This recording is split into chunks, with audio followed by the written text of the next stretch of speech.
star singer sa mundo ng radyo. Para sa karagdagang detalye, bisitahin ang sunshineradio.com o mag-text at tumawag kay Miss Sam or Miss Cha sa numerong 0927-540-2241 at 0955-229-8605 para sa Sunshine Radio Manila Audition schedules. Audition starts on June 2018 every Wednesdays, Fridays, and Saturdays, 1 to 5 in the afternoon at Sunshine Radio Studio, ACQ Tower, Santa Rita Street, Guadalupe Nuevo, Makati City. Keep tabs on the latest happening in the country with Pinas, the first Filipino global newspaper. Gaze your mind in the must-visit place in the world and have a dose of their culture with Sikat, a travel and lifestyle news magazine, distributed for free. Abridge yourself with the latest happenings in the Kingdom Nation and read Pastor Apollo's preaching in print and snap up a copy of Guide Magazine, your way to freedom and truth.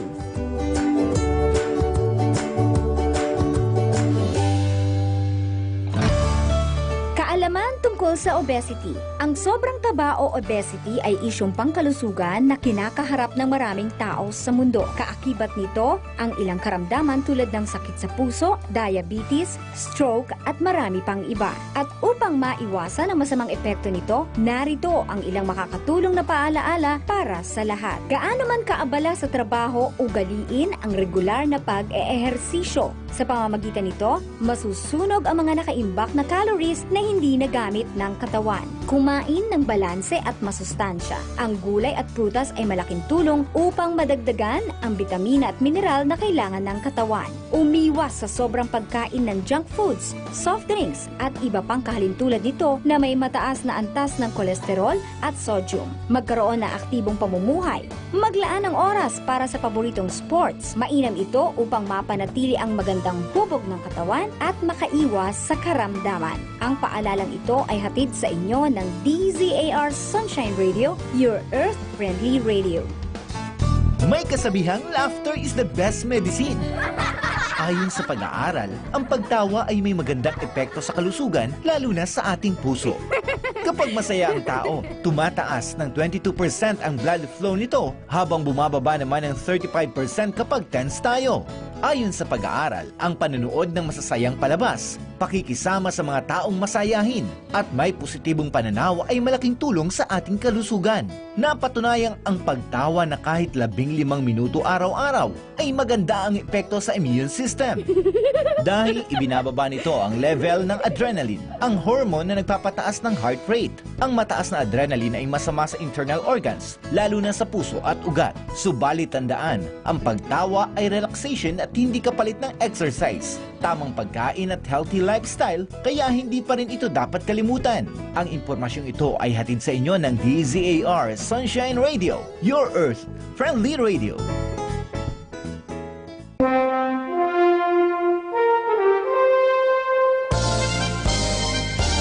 DZAR 1026 kHz Sunshine Radio.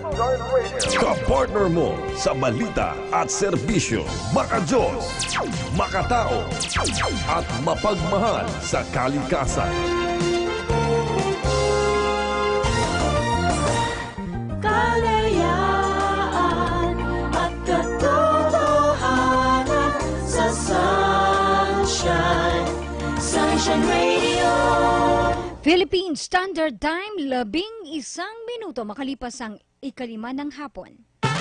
A healthy chat at sunshine. Masiglang usapan. Mainam na talakayang pangkalusugan. A healthy chat at sunshine. Mga payong pangkalusugan, healthy lifestyle, clean living at mga pagkaing pangkaisipan. Ilan lamang yan sa pag-uusapan dito sa A Healthy Chat at Sunshine. At ngayon, narito ang ating mga program hosts.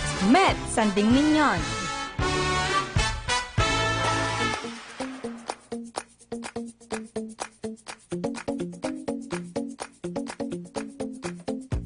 Healthy afternoon mga kapartners! Welcome po sa ating programang Healthy Chat at Sunshine. Ngayong araw na ito ng Lunes, salubungin natin ang linggong ito nang tayo po ay masigla Ayan na, walang anumang iniintinding sakit ng katawan. Parang kakasabi lang ni Kuya Ian, sakit ng katawan niya. Naku po, 1 linggong masakit yan, ha? Kontrahen mo, partner Ian.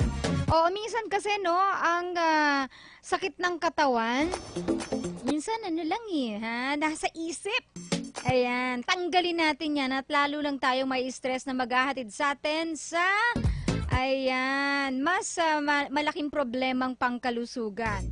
Sa mga kapartners natin na gustong sumama sa ating talakayan ngayong hapon, maaari po kayong mag-text sa amin, maaari din po kayong tumawag at maaari din po kayong magpahatid ng inyong mensahe sa pamamagitan ng Facebook, DZAR 1026. Okay mga partners, ang ating pong text line 0927-540-2241. Ulitin ko po ang text line mga kapartner, 0927-540-2241. At ang ating naman pong mga landlines, andyan po si partner Sam Gutierrez, 801-9836-836-3875. If in case meron ho kayong mga itatanong, ayan ha, pwede na ho yung iparaan, ipadaan kay partner Sam. Kung gusto niyo naman po makipagkwentuhan sa akin dito, kasama ng ating mga kwentuhan, actually po, meron tayong 2 sets of interviews na gagawin dito. Siyempre pa, unang-una, ang ating kapartner every Monday with Dr. Bernie Balatbat. At ang ikalawa naman natin ay... ito po, kasama po ang ating mga kapartners from Food Cancer Hospital, no? Mamaya-maya po ay makakasama natin ang mismong Vice President ng nasabing ospital. At hindi lang ho siya nag-iisa, no, mga kapartners. Mamaya rin po may kipagkwentuhan tayo aside kay Dr. Mufeng ay makakasama rin po natin ang isa pang opisyal, no, ng kanila pong tanggapan.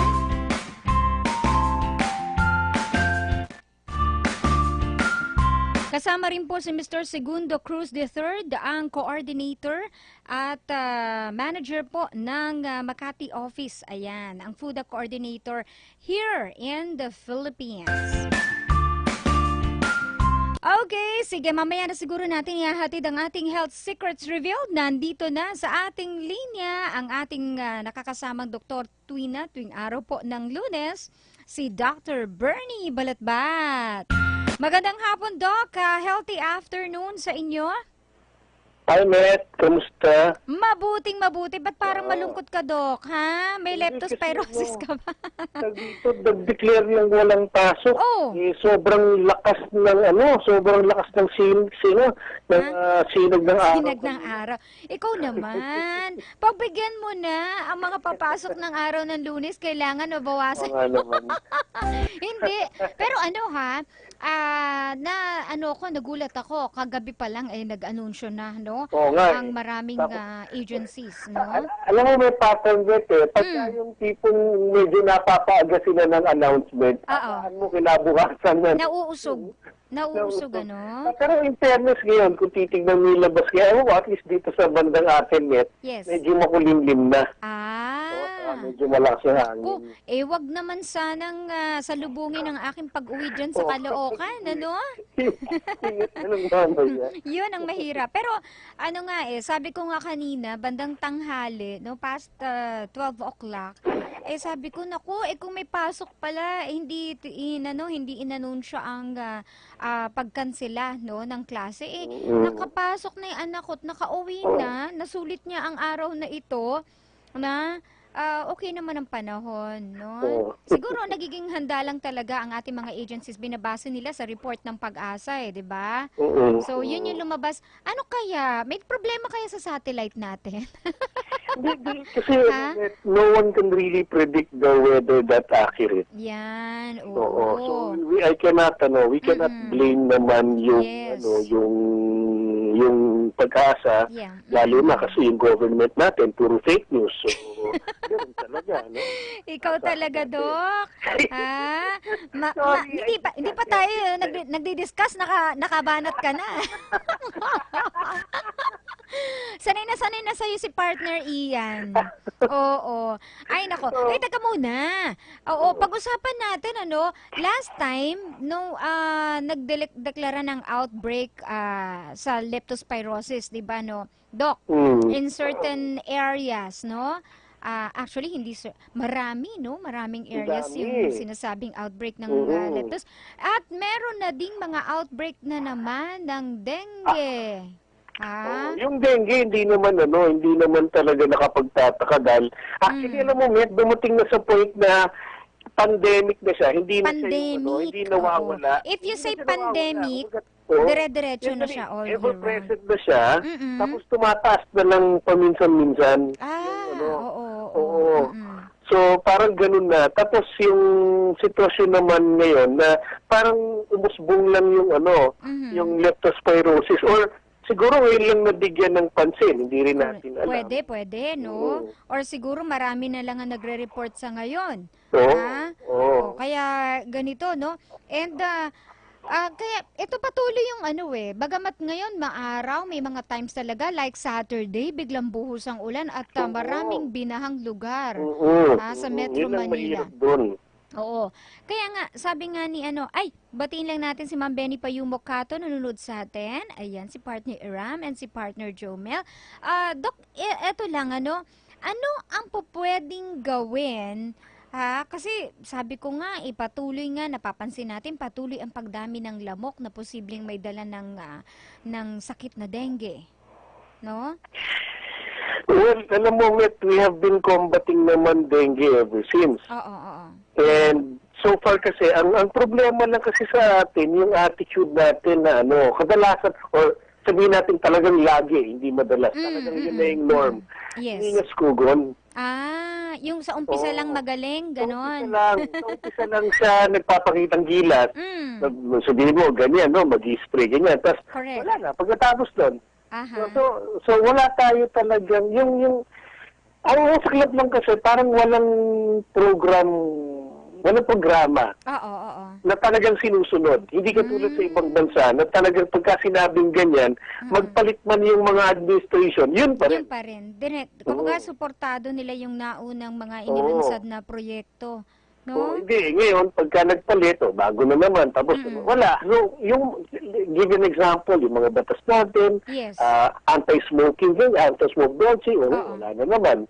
Ngayon, dati, yung mga using the cellphone, unang okay na naman. Ngayon, yung sa pagdating sa pag-control ng dengue, wala, pinagkakitaan lang. So, sa maling paraan. Kasi, yun nga, ang gusto ko lang, siguro ang message ko lang dito is, you do not rely on the government because the government cannot do anything for you. Wala talaga So thinking or considering na gano'n na nga yung nangyayari, Doc, ano na lang yung pwedeng gawin ng ating mga kababayan para dito? Yung usual na tinuturo naman sa atin kasi wala, kung makokontrol mo yung dami ng lamok, yung preponderance nung bakit sila ba't sila at least makokontrol mo. You cannot control it na 100% wala, pero at least you can minimize the risk. That's the only thing you can do right now, minimize the risk. Isin mo yung paligid mo, make sure na wala kang lamok sa bahay mo, which is impossible, no? Pero, alam mo, Doc, ako napansin ko, linis ako ng linis lagi, lalo na to, naubos ang aking Sabado-Linggo ako naglilinis, pero napansin ko, doon sa mga outlet sila dumadaan. Kung ba, yung mga koneksyon ng mga ng mga papunta ng kanal. Ayun, yun ang problema.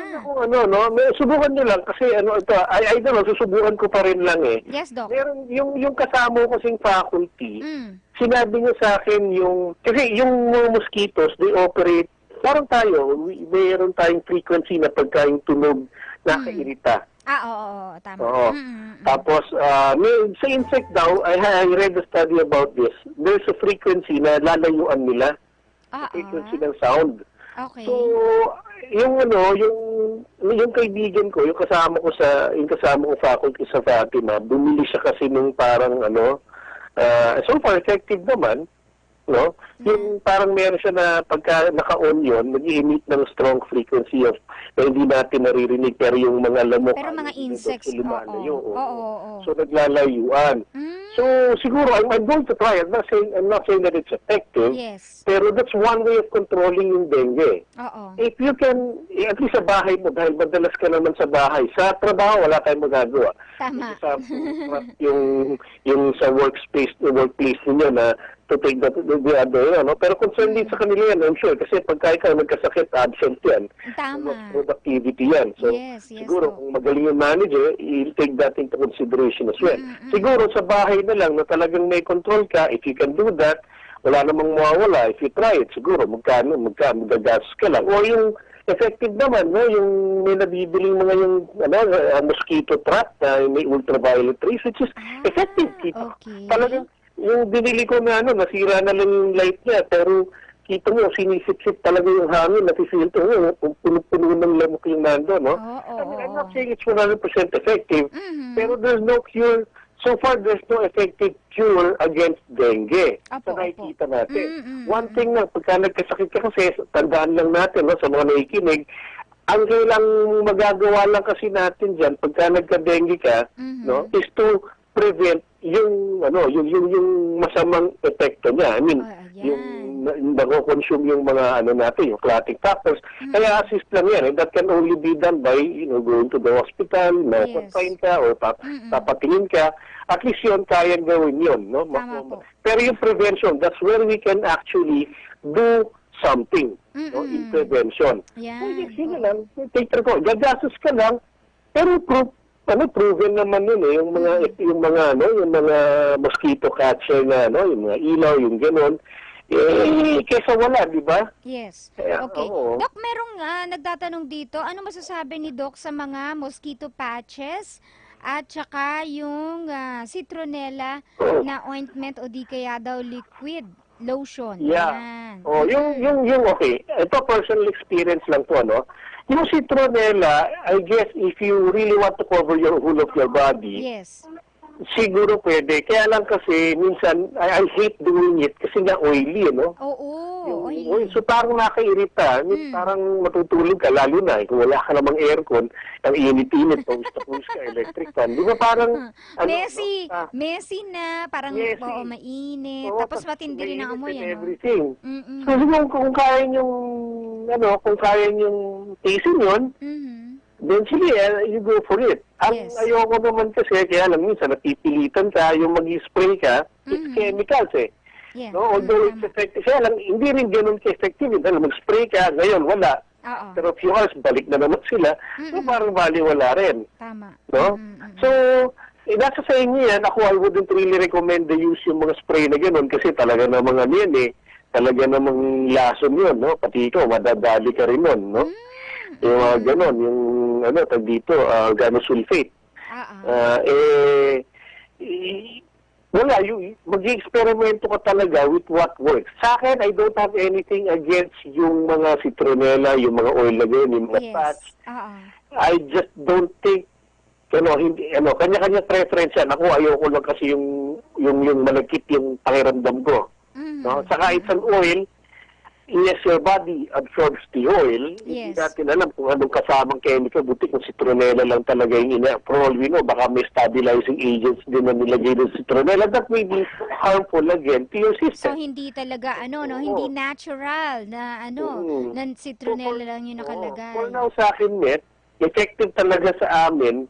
Bumili kasi ako nung may ultraviolet, yung, tag dito, no? So, what I did, sa kwarto namin, nakita mo naman yung kwarto namin, di ba? Nilagay ko doon sa isang gilid, covered siya ng cabinet, tapos nandun siya. So, nakikita nung kita mo yun nga lang, may irita kasi every now and yung mga langaw, no? Oo. Pagka sumabit. Matay. Oo. So, at least, Dati sa akin, as I've said, depende po sa preference niya. Si Tronella, I think it works. Nilagyan ko yung baby ko yung baby pa si Brennan, ano? And so far, okay naman siya. Kaya lang ngayon, medyo ayaw niya kasi parang pareho kami ng anak ko eh. Ayaw namin ng malagkit. Okay. Ayun. Uy, batiin lang natin si Teacher Lady nanonood sa atin ngayon, ha? Hello, Teacher Lady. Wala kasing pasok sila kaya may time siya manood sa Facebook, ano? Hello. Ayan, mga kapartners natin, mga teachers from Holy Trinity Multiple Intelligence School. Kasama sila Teacher Tita. Ayan, sila Teacher Ruth, Teacher Micah. Hello po. Ayan. Okay. Eto, merong isa nagsabi rito sa atin, Doc, meron ding band. Ayan, nakakatanggal din daw po ng, ayan, yung lamok, hindi lalapit sa'yo. Band? Parang ano to, wristband ba? Na bracelet, gano'n? Yan, oo. Nakita ko na yun eh, pero hindi ko alam kung effective net kasi I never really tried it eh. Paano kung di ba nasa wrist mo? Paano yung bandang ibaba? Aabot ba dun yung amoy? Maglagay ka. Di ba, no? Maglagay ka apat na band. Ay, dalawa sa father. Dalawa sa, uy, gastos na. Parang hindi siya effective eh. Parang scam lang. Ewan ko Talaga? Sabi, parang hindi siya effective. Nakita ko na, subukan ko na. Pero din, lamok dito. Kinagat gusto ko ng lamok eh. Yes. Eto, ayan. May interesting tong question na to, no? Doc, meron ba talagang study na may oras kung kailan umaatake ang mga lamok na may bit-bit na dengue? Ay, dito hindi siya talaga actually studied. Well, siguro ito study, pero ito slow accepted. Kasama na sa, sa course namin sa parasitology. Okay. No? Hindi siya, pero napansin na talagang bandang pagka maggagabi, din yung nangangagat ng mga, I remember, lecture, pagkagat sa araw, parasitology pagkagat sa araw, okay lang yung pagkat ka na ng pakagat. Hindi naman. Pero I would not really say na, sige, total, umaga, ganyan, ganito, pagat ka. Hindi rin sure, di ba? Yes. Sabi nga nila, tulad sa nag-aaral kami medicine, iba yung nasa textbook, iba yung nasa totoong buhay. Correct.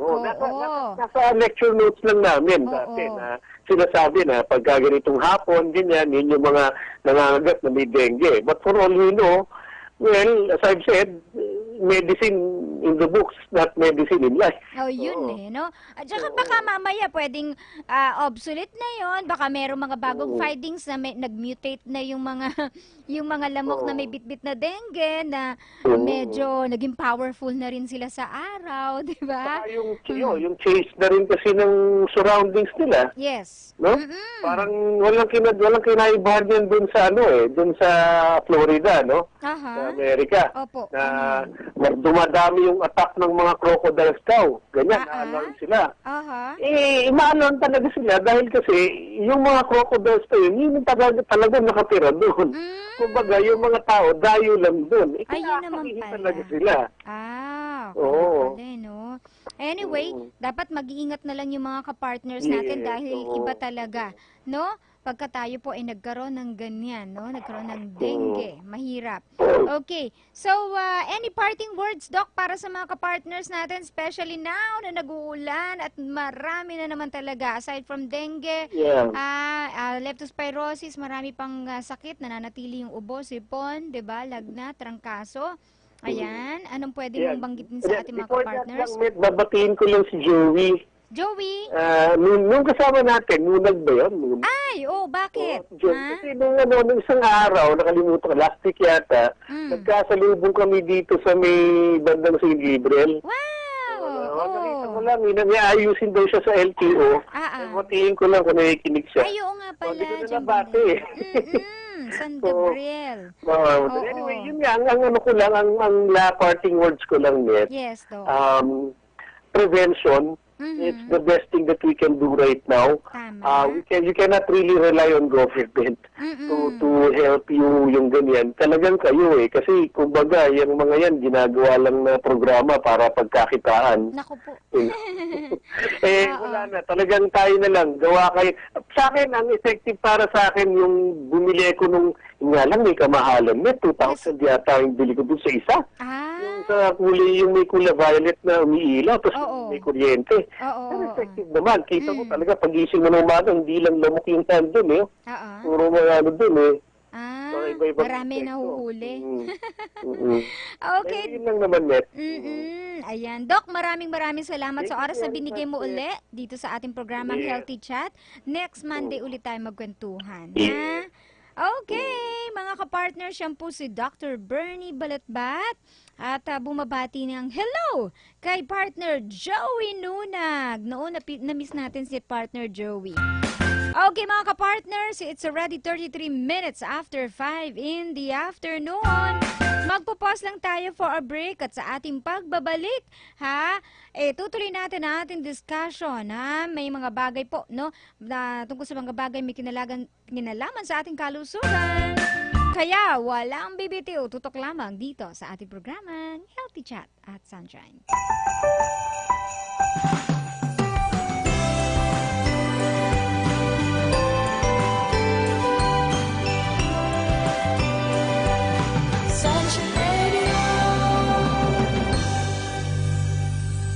Judith sa 15, Judith sa 30, para ko ng katapusan. Due date mo na! Ha? Hoy, huwag ka nang matakot. Ibayad center mo na yan. Ha? Hi, this is Judith, reminding you to pay your bills. Remember, huwag kalimutang hanapin ang tatak na sigurado. Bayad Center. Hanapin ang tatak, sigurado. Isang bayad ka lang sa Bayad Center. Ikaw ba ay may talento sa pag-awit? Nais mo bang mapabilang sa mga radyoke shining star na kinikilala ngayon?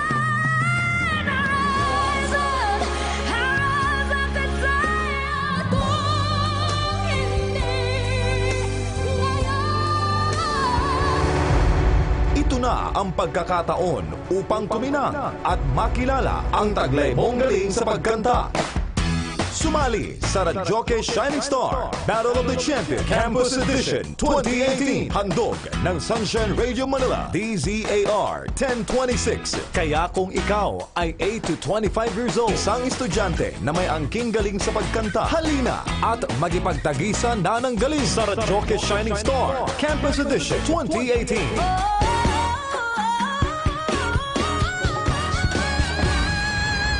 Manalo ng malalaking papremyo at makilalang Shining Star Singer sa mundo ng radyo. Para sa karagdagang detalye, bisitahin ang sunshineradio.com o mag-text at tumawag kay Miss Sam or Miss Cha sa numerong 0927-540-2241 at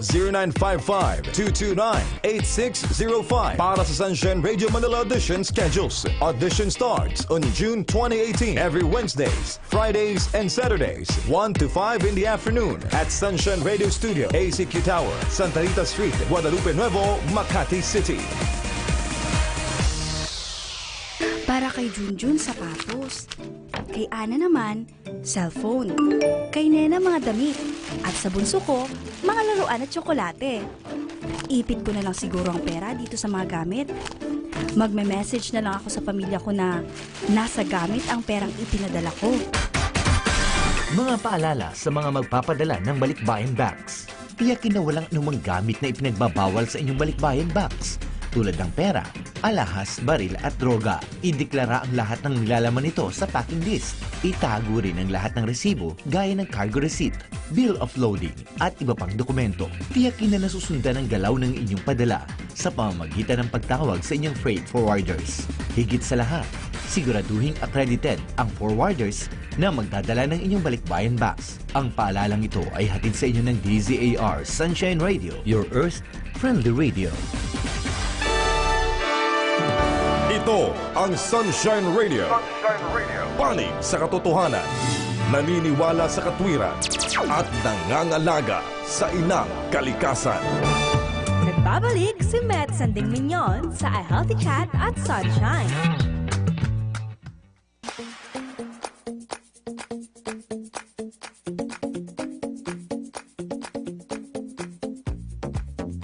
Okay mga ka-partners, balik po tayo dito sa ating programang Healthy Chat at Sunshine. Bago ho natin kausapin itong mga guests natin for today from FUDA Cancer Hospital, mga ka-partners, tanggap muna tayo ng mga ulat mula sa ating mga ka-partners. Unahin natin si partner Hannah Jane Sancho.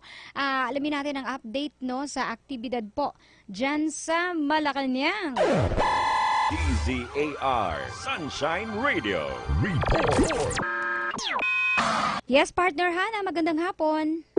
Magandang hapon ka, partner. Natuloy ngayong alas 4 ng hapon ang one-on-one meeting ni Pangulong Rodrigo Duterte at CBCP President Archbishop Joel Valles na ginanap sa Malacanang. Ayon kay Presidential Spokesperson Harry Roque, pagkatapos ng pagpupulong ni Duterte at Valles, ay pumayag ang Chief Executive na itigil ang mga pahayag nito laban sa simbahan. Una na nagpahayag si Valles na tinanggap nito ang imbitasyon ni Duterte ngunit hindi pa tiyak kung makakarating dahil sa maraming nakalinya na aktibidad ng CBCP. Naglabas naman ng pahayag ang Malacanang na handa si Duterte na hintayin sa Malacanang si Valles hanggang alas 10 ng gabi. Samantala, ka-partner, sinamati na ng mga miyembro ng Consultative Committee ang proposed federal charter. Ginat ng Malacanang ngayong hapon ang handover ceremony na dinulahan ng mga 22 miyembro ng Consultative Committee na nakaatas para i-review ang 1987 Constitution. Samantala, nasundan naman ang mga aktibidad na ito ng Pangulong Duterte sa ipinatawag ng cabinet meeting sa Malacanang. Yan muna pinagkakuning detalye mula sa Malacanang. Ito si Hannah Jane Sancho, kapartner mo sa Balita at Serbisyo. Maraming salamat, partner Hannah Jane Sancho. Isa pang balita mula naman kay partner Crisaline Catarong, constitutional issues sa BBL, unang tatalakayan sa Bicameral Conference Committee. DZAR Sunshine Radio Report. Yes, partner Crisaline, magandang hapon. Kapartner ng Met, inihayag ni Senate President Vicente Soto III na una nilang tatalakayin ang maaaring magiging constitutional issue sa Bangsamoro Basic Law, habang nais naman ng Senate leader na i-table muna ang mga kontrobersyal o ang mga issue na medyo makapagpapatagal ng usapin. Partikular na binanggit ni Soto ang opt-in provision ng BBL na isa sa kontrobersyal na provision ng lehislatibo. Kaugnay nito, iginiit ni Senador Juan Miguel Zubiri na siyang chair ng BICAM na ang konstitusyon bilang supremong batas ng bansa ang siyang nagtatakda kung ano ang nararapat isama na provision sa ilalim ng BBL. Ang BICAM conference ay nagsimula na ngayong araw ng Lunes, Hulyo 9 hanggang Biyernes, Hulyo 13 dito sa Crown Plaza, Ortigas Avenue, Pasig City. Para sa Sunshine Radio, ito si Crisaline Catarong, kapartner mo sa Balita at Serbisyo. Okay, maraming salamat, partner Crisaline Catarong. DZAR Sunshine Radio Report.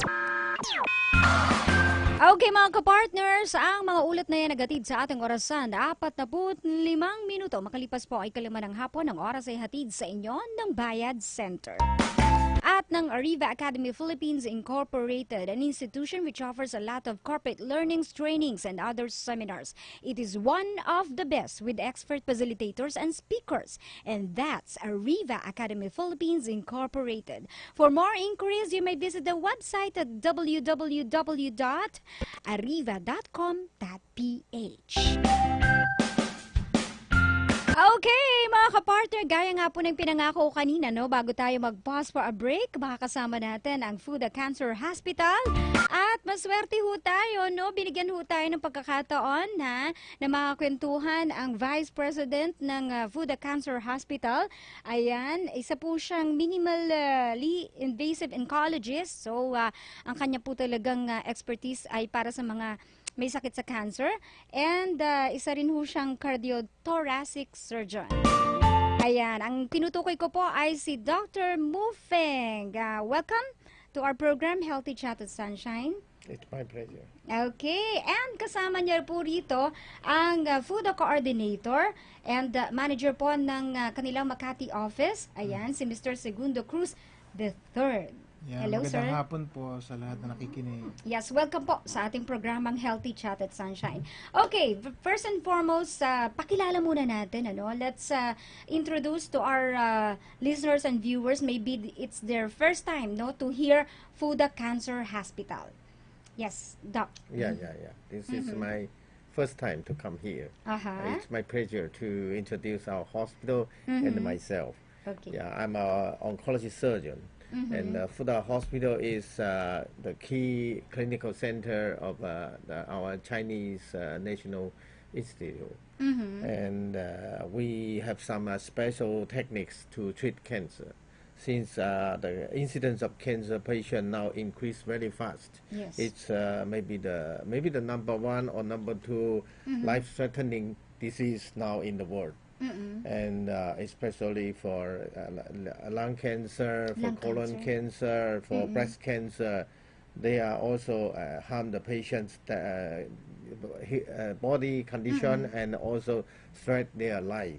Okay. And in our hospital, we have a special protocol to treat the cancer.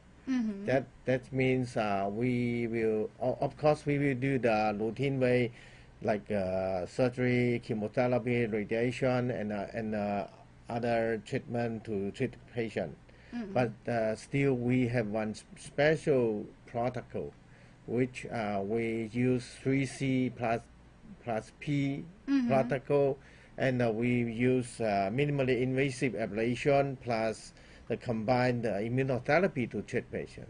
So in our ways, we can avoid open surgery, and some patient can also avoid the chemotherapy and radiation. Wow, that's a good alternative, no, for those people who usually or probably they're afraid of having an open surgery.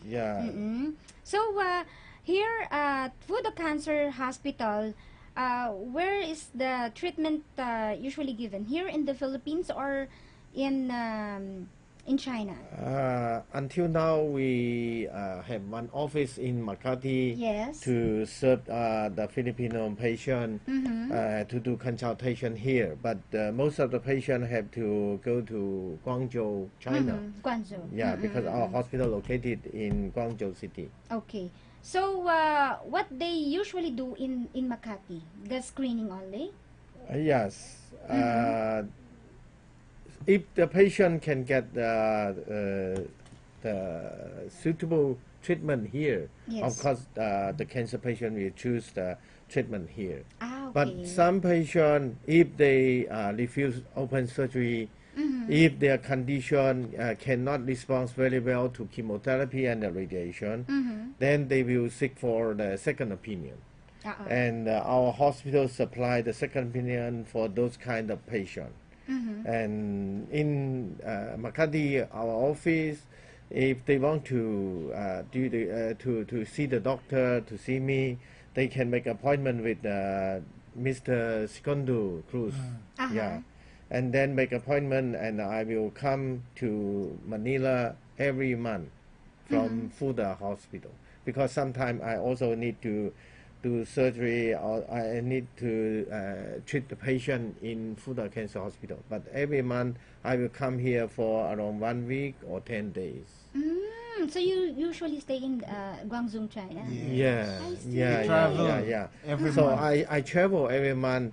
When after I finish my consultation, then I have to take care of those patients in the hospital. That's why I have to go back to Guangzhou.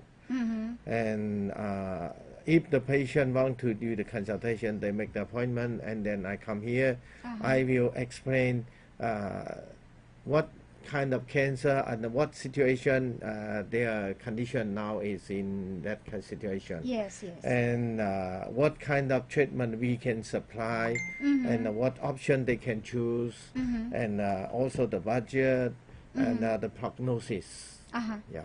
So all of that will be discussed here in the Philippines. So if the case, let's say it's a terminal case already, they really need to go to Guangzhou, China for a further test, and also if they need to do let's say a very broad examination for the patient? Yeah, because in China we have some special examination and some special techniques. Okay. That's why some patients have to go to Guangzhou, to China, to receive treatment there. Ayun. Okay. So let's ask Mr. Segundo Cruz III, who usually do the coordination, yes. especially for the patients who wants to go to Guangzhou for further laboratory test, Yes. Sino ang nag-a-arrange ng mga, transportation, and even the accommodation, pati yung hospital kung paano ang pagpunta nila doon, since probably meron tayong mga pasyente dito na it's their first time to go to China. Yeah. So sa office namin, actually kami. So ang FUDA, isa lang office yan, dyan lang sa Makati. Yes. May mga issues din kasi minsan na they claim na FUDA rin sila. Oo. So be aware na lang din po. Talaga? So for hindi lang fake news, pati fake hospital. fake office. Fake office, oo. So anyway po, karaniwan po, of course, ang Facebook po ngayon, lahat ng tao ay nakakagamit, karamihan po sa atin. So nandun po yung announcement. We can assist naman po sa pag-process po ng visa, pag-process ng tickets, sundo sa airport, at hatid sa airport, lahat po, all the way. Ang initially lang po talaga na mahirap, kaya may office dito, is to discuss further what to expect. Like for example po, kung si doktor mo po nag-recommend ng anong treatment, ano po yung kailangan nilang i-expect, magkano po yung magagastos, gaano po yung katagal na i-stay ninyo sa FUDA China. Kasi po, ayaw din naman po namin makapagpadala ng pasyente doon na wala din po kayong magagawa. Actually po, we coordinate properly sa pasyente, tsaka we advise na yung pamilya po sumama rin during the discussion at consultation kay doktor mo para maipaliwanag po namin from yung simula kalit-liitang discussion hanggang sa broader ng disease. At least po maunawaan nila kung ano yung chances. Pero kung sakali naman po talagang wala na rin po kami magagawa base po sa experience namin, ibinapaliwanag din po namin sa mga pasyente na in-advise po namin sila hindi na rin po sila pumunta. So, binibigyan po namin sila ng suggestions na lang na yung father mo, ganito na lang po yung magiging situations. We can recommend sa medicines na lang po.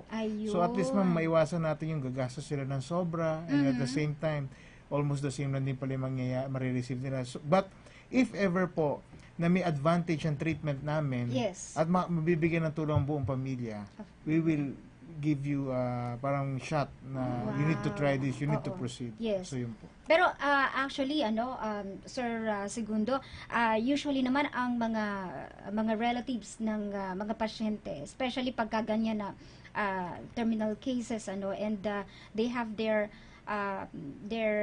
doctors here in the Philippines that they sinabi na we can't do anything about it, they really resort to some even miracle siguro kung they wanna try, no? So probably talagang yung iba kahit sinabihan mo nang hindi na po pwede, hindi, baka mamaya pagdating ng China merong pang pagbabago, no? Since andun ang mga espesyalista ninyo na specialize talaga sa pag-cure ng cancer. Yes. Okay, we have a good question here coming from our listener. Yes, oo. Miss Met, pakitanong naman, ano ba talaga ang pinagmumula ng cancer? Ayan, is it from the food that we eat or from our environment? Ayan, what a wonderful question. Okay, coming from Angie. Thank you so much, Angie. So, Angie is asking if what is the primary cause of having cancer? Actually, different kinds of cancer, right? Until now, the mechanism of the carcinogenesis is still unclear. But as the research go further, we know more and more. Until now, we know that the gene mutation and the gene deletion is the main cause of the cancer. And another is the mitochondrium. The change of mitochondria. Mitochondria is one kind of organelle inside the cells. It was damaged when we contact some contaminated by some pollution or by our psychological stress. Okay. Yeah. Stress. Psychological. Yes. Also Naku, some sinasabi disorder talaga of stress. our endocrine condition. I mean the hormonal treatment, hormones. Yeah. And those ones can induce a change of our genes, because our genes control our growth, control the cell's growth. So if there is a disorder, then our cells will become, corrupt. And then they become the bad man or bad person to exhaust our nutrition and to harm our body. Ayun. So, pwedeng sabihin natin mga ka-partners, kung kayo po'y na-stress sa mga oras na ito, please, know how to manage stress, dahil sabi nga, aside from a cancer, no, other diseases can also be, can be also achieved through this, through this stress, no, that we are most of the people are experiencing right now, no? Yan, ako, stress, sige. Tanggalin ang stress sa buhay, mga kapartner. At how about in the foods, no? Yung sinasabi mga carcinogens. Yes, The Doc. foods. Yeah, the food, you mean the food which can induce the cancer. Yes. Yeah, I think first the meat, because the meat and the way we cook. Yeah, if we gain our body weight, then we are liable to get cancer. And some kind of meat, like the barbecue, like roasted, and the smoked food, smoked food, because those during the way they cook this kind of meat, there are some carcinogens induced inside the food. When we eat, then we will eat this kind of bad elements. Yeah.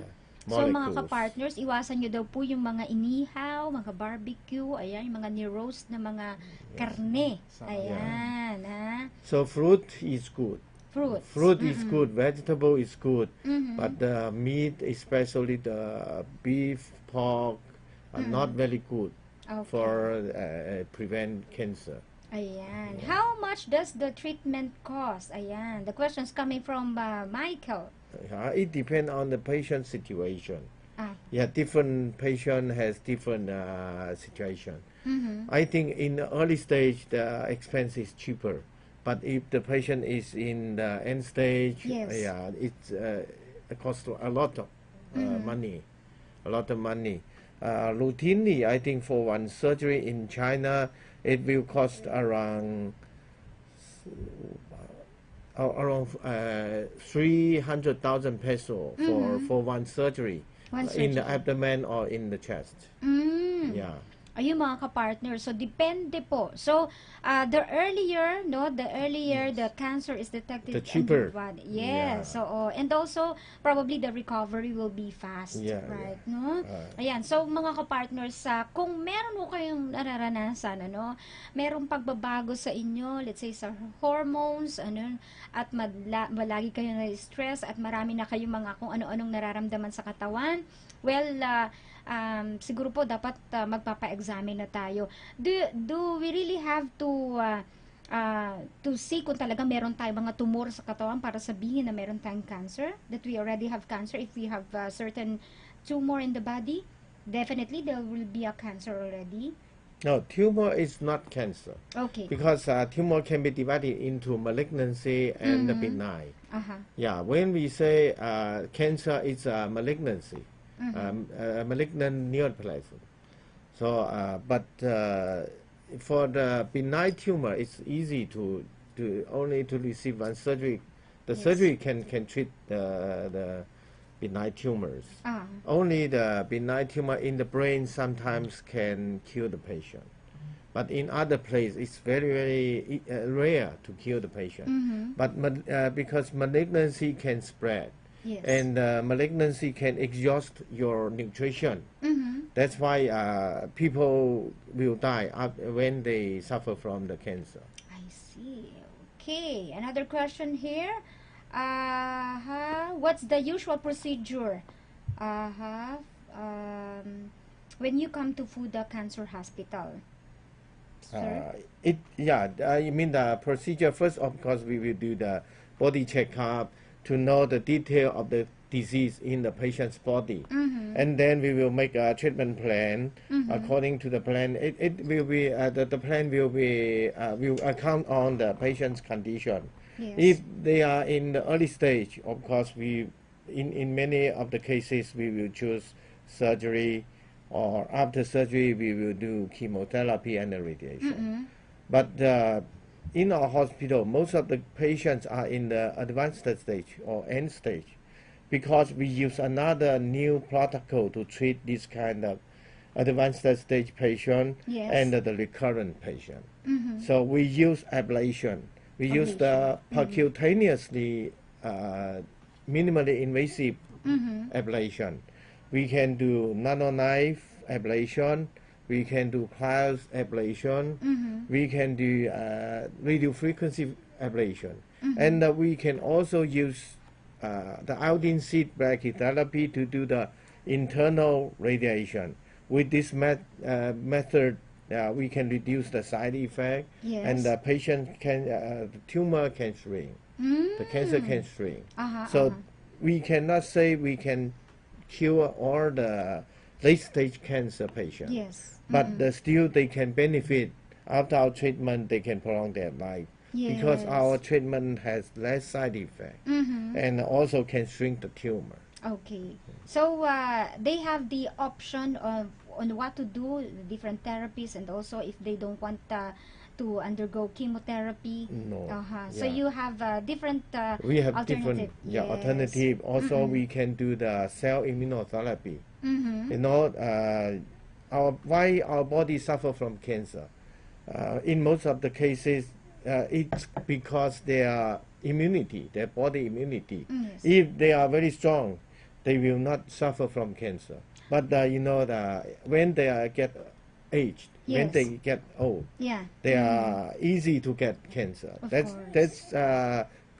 the thing, that the immunity in their body in that period is weak.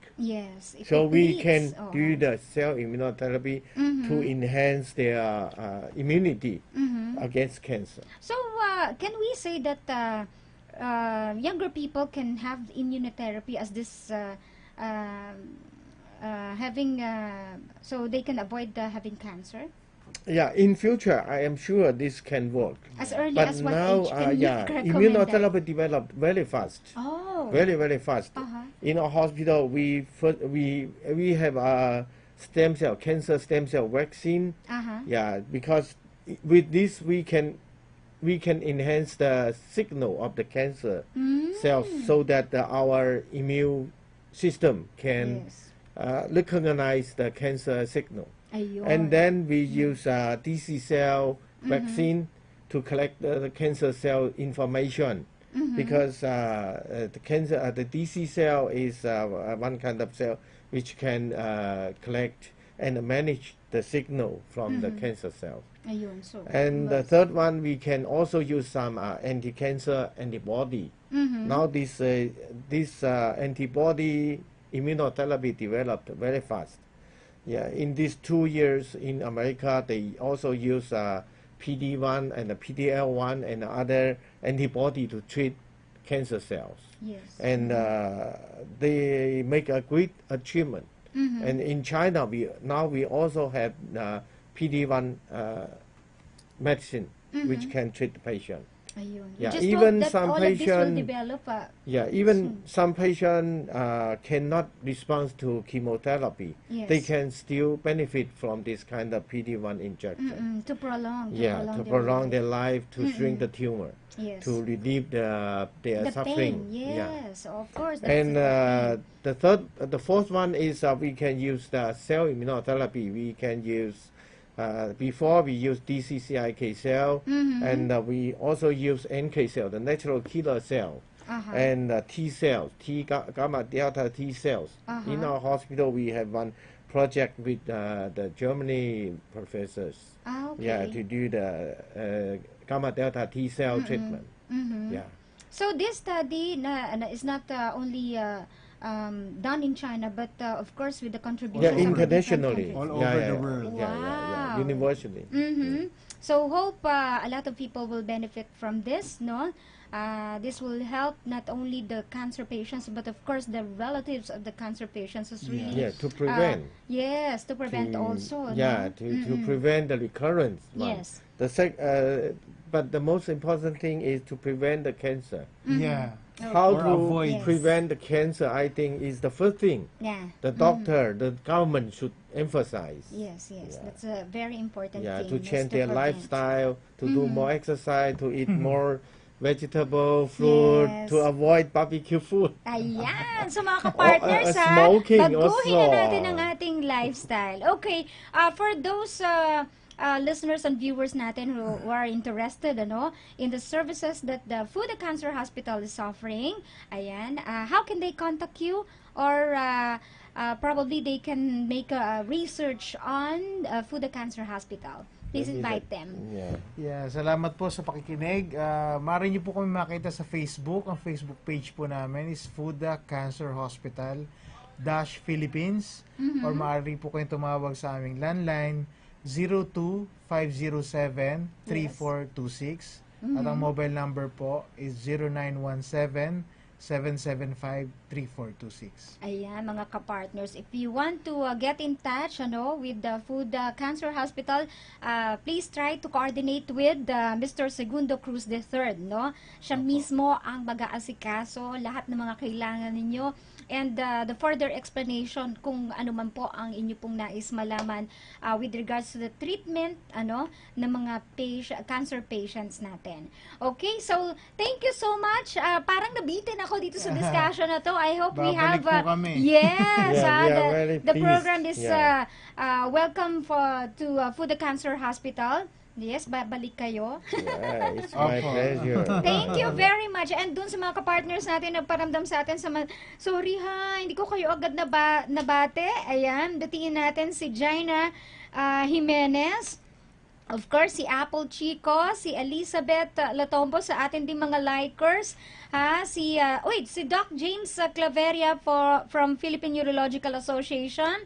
Also, batiin rin natin si Alex Dapogi Puentes, si Miss Jeng Sayer, Joyce Ledesma, Annabel Nerha, Vic Collage, Malu Acosta Vaporoso, Jane Manilastas, Chris Vaporoso, and Ma'am Girly Ortal Pedrosa. Sama na natin si FHM Miras. Also to Joey Nunag, Melanie Panuncio Baratita, and Mary Grace Landicho Perez. Ayan. Si Ma'am Elvira Zamora Reyes din pala. Thank you, Ma'am Elvi, sa panunood dito sa ating programa. At dun sa mga likers natin sa post natin, invitation post natin. Maraming salamat po. And also kay Al Villegas from Saudi Arabia na nag-share pa ng video natin ngayon. Maraming salamat po. Sa mga kapartners natin, na patuloy po nagsumusubaybay dito sa ating programang Healthy Chat, huwag ko kayong mag-alala. Tomorrow, I'll be back. Same time, 5 to 6 in the evening. And tomorrow is Tuesday. We'll be having Dr. Bulalo or Dr. Robin Navarro. Bye everyone! Antabayanan ang Give Us This Day ng ating mahal na pastor, Pastor Apollo C. Kibuloy. Susunod na. Bye!